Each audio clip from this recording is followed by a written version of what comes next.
Hello engineers, welcome back. In this video, we're going to solve a lead code question using dynamic programming. I hope you're ready. Let's get started. So in this video, we're going to solve the climbing stairs question. Let's first try to understand the question and then we'll see the possible solutions. So you're climbing a staircase. It takes n steps to reach the top. Each time you can either climb one or two steps. In how many distinct ways can you climb to the top? Okay, so let's see how this looks like. So if n equals 2, there are two steps and I'm standing here. In order to reach the top step, I can either make two steps, taking one step at a time, or I can directly make a jump to the second step. So this is one way and this is one way. So in total, there are two ways to reach this target. So let's take another example. If n equals 3, there are three steps and I'm standing here. How do I reach 3? I can take 3 steps like this, one step at a time. This is one way. I can take one step and then jump to the third step. This is another way. I can do like this as well. I can jump to the second step, then jump to the first step, third step. This is the third way. So total there are 3 ways to reach the top. Okay. We can easily solve this using recursion, but we have to think from top to bottom. So we have n equals 3, right? So let's say we have 3 steps. We'll stand here now and we will see if we can reach the bottom, because in recursion we will try to do the top down approach. So we are here. From here I can go down one step at a time and reach the bottom. This is the bottom. If I am reaching the bottom, then this can be called as one way. Like this is one way. I can make a jump to the second step and then one step. This is the second way. I can take one step here and jump from there to the bottom. This is the third way. Same thing, I'm just reversing the approach. Either way, the ability of this person is to make either one jump at a time or two jumps at a time, one step at a time or two steps at a time. Okay. So now, since we have seen it like this, we can use our recursion concept. So what will be our base case? If we reach the bottom, we will stop jumping, right? That will be our base case. So let's implement it. So base case. If n equals 0, then we stop. Which means we have found one way to reach the bottom. So we will return 1. Otherwise, we will call recursion. Recursion is calling the same thing, but first we'll call with n minus 1, then we'll call with n minus 2.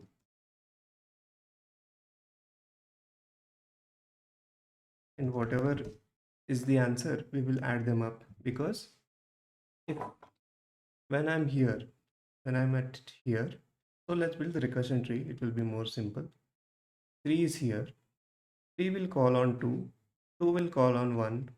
1 will call on 0. This is exactly same as saying take one step at a time to go to the bottom, right? This is one way. So let's indicate it with a star. So we have reached the bottom using one way. Now what will happen? This is where we return and 1 will call on minus 1. So we don't want this. So this will be another base case. If n is less than 0, return 0, which means this is an invalid jump. I'm trying to make two jumps from here and I have not reached the bottom. I have crossed the bottom. So this is an invalid move. We don't want this. We are only interested where we'll reach the bottom. Okay. Now we will return from here, and when we are here, 2 will call on 0 again. So again we have reached the bottom. So this will be our second way to reach the bottom, right? And 3 will call on 1. 1 will call on 0. 1 will call on minus 1. This is an invalid move, but this is a valid move. So in total, there are 3 different ways to reach the target or the bottom. Okay, so that's how this code works. So let's run it and see.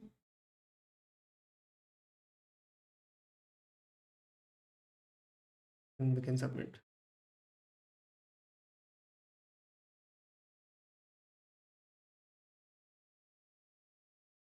See, now this has failed, which means at n equal to 44, time limit has exceeded. Why is that? Because you can see here, there is the problem of overlapping subproblem.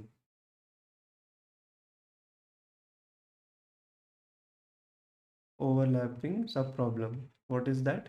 Same subproblem is getting executed multiple times, is getting solved multiple times. You can see here, one is getting called here, one is getting called here, 0 is getting called almost 3 times, and when there is a bigger tree, we will notice more such subproblems. So we know how to handle this from our previous video. We will use the concept of memoization to solve this. We will use dynamic programming. Okay, so how do we build it? We will take a DP array of size n plus 1. So if my n is 3, I will have 4 elements, and I will initialize them with -1. Okay, now what do I do? I will make use of this DP vector to reduce the number of recursive calls, right? So the check is if DP of n not equal to -1, which means it is already solved. So I will not make further recursive calls. I will return DP of n. So this will be the DP check.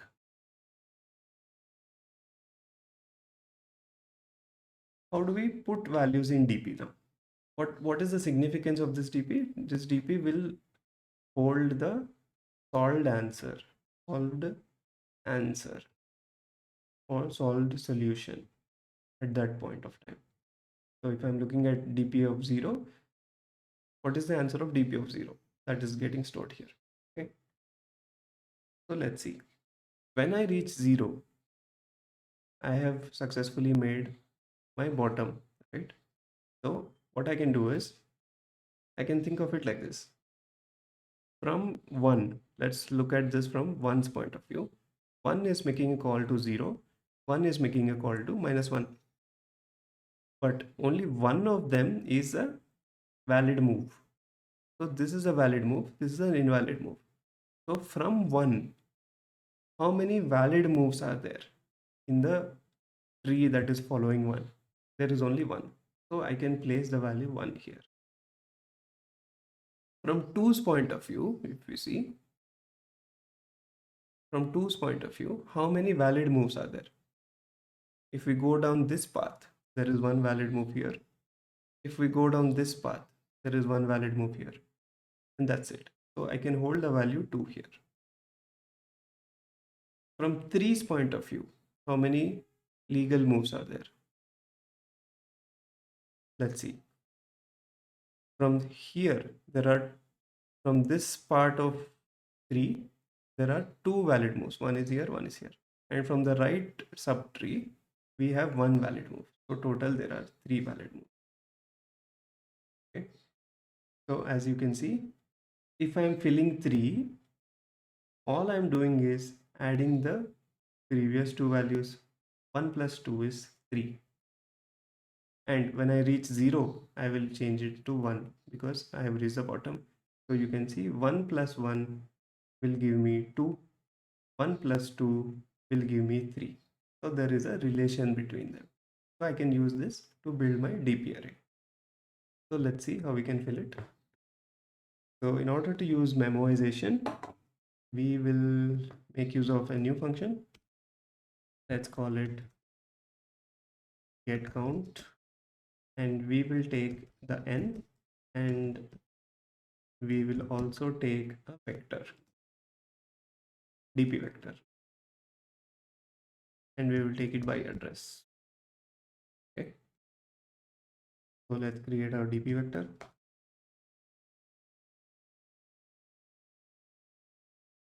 this will be of size n plus 1, and we will initialize it with -1, and we will pass it to the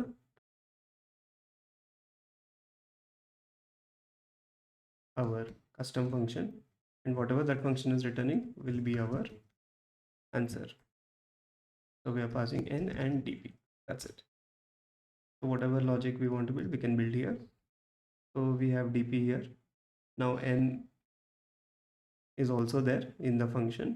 So what do we do? From here we can build our base case.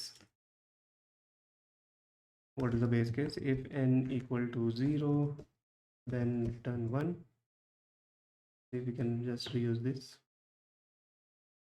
But here, no need to use it there again. Okay, now what do? We build our recursive case, which is get count of n minus 1 plus get count of n minus 2. So we used to simply return it before. Now we will save it in our dp array, dp of n. Now before making the recursive calls, I can make the dp check. If dp of n is not equal to -1, which means it is already solved. So I can return dp of n. No need to solve it again. And that's it. Here I can return dp of n. We will save it and then return it. Here, if it is already saved, we are returning it and we are not making the recursive call. So let's run it.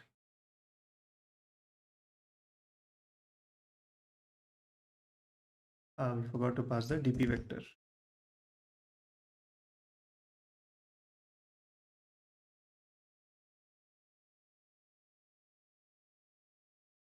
So that is done. You can submit. This time limit exceeded will not happen because we have used memoization and reduced our function calls. Now, can we do the same thing using tabulation? Of course we can, because there is a relationship between the current solution and the previous solutions, right? If dp of 3 can be obtained by solving dp of 2 and dp of 1, there is a relationship between them. In this case, this is called optimal substructure. So in this case, we can definitely use the method of tabulation.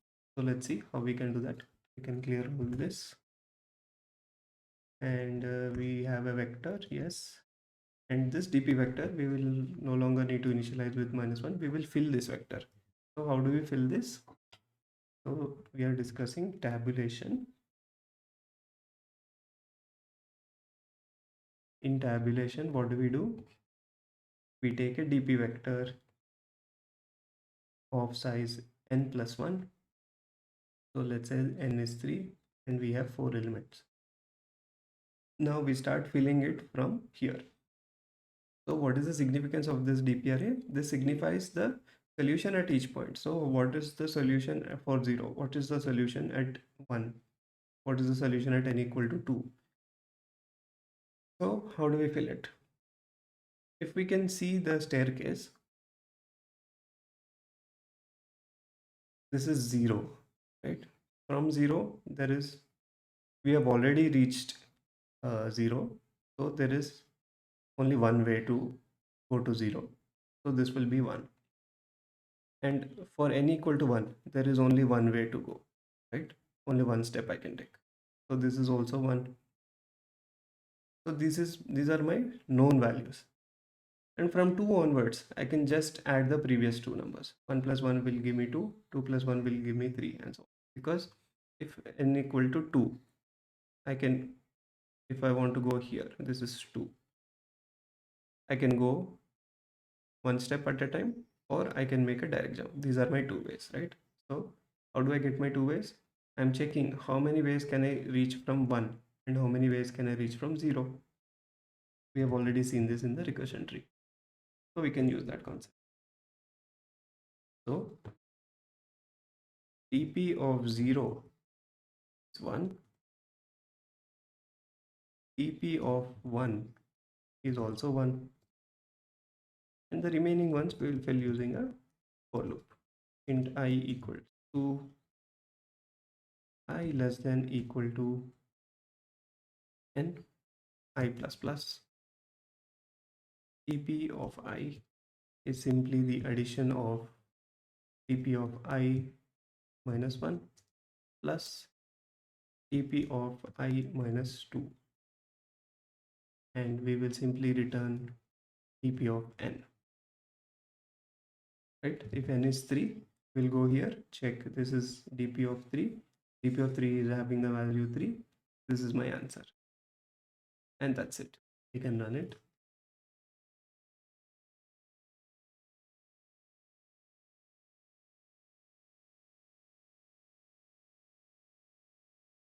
So our solution is accepted.